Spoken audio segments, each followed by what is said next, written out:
Tribuners, untuk memeriahkan Hari Kemerdekaan Republik Indonesia, biasanya banyak komunitas pendaki gunung yang mengibarkan bendera merah putih di puncak gunung. Sayangnya menjelang hari ulang tahun ke-77 Republik Indonesia tahun ini, sejumlah gunung di tanah air terpaksa ditutup, seperti Gunung Gede, Pangrango, Jawa Barat, dan juga Gunung Semeru di Jawa Timur.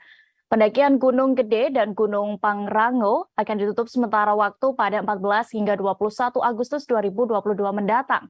Balai Besar Taman Nasional Gunung Gede Pangrango atau TNGGP menjelaskan satu di antara alasannya karena potensi cuaca ekstrim.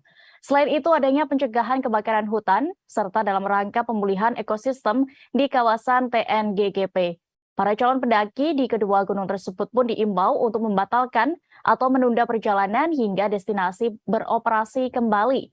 Sementara itu, tradisi pengibaran Sang Merah Putih pada hari ulang tahun ke-77 RI tahun 2022 ini di kawasan Puncak Mahameru juga dipastikan tidak ada. Pasalnya, hingga saat ini jalur pendakian masih ditutup pasca erupsi Gunung Semeru pada Desember 2021 lalu. Hal ini dibenarkan oleh Kepala Subbagian Data, Evaluasi, Pelaporan, dan Kehumasan Balai Besar Taman Nasional Bromo Tengger Semeru atau BBTN-BTS Syarif Hidayat. BBTN-BTS menyiagakan personel di beberapa pintu jalur pendakian rawan pendaki yang nekat menerobos masuk. Sebagai informasi tambahan, banjir lahar Gunung Semeru juga sempat menerjang sejumlah daerah aliran sungai di Lumajang, Jawa Timur pada Jumat 12 Agustus 2022 kemarin. Akibatnya jalur alternatif di desa tersebut pun tertimbun material pasir dan batu yang dipicu hujan deras di wilayah puncak Gunung Semeru.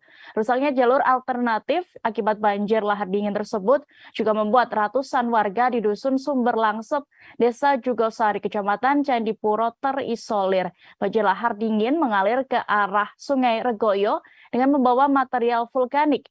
Banjir lahar dingin dari puncak Gunung Semeru ini masih berpotensi terjadi jika hujan kembali mengguyur wilayah puncak.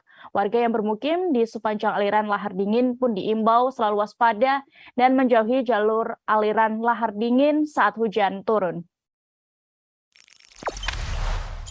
Jangan lupa subscribe, share, komen, dan like ya.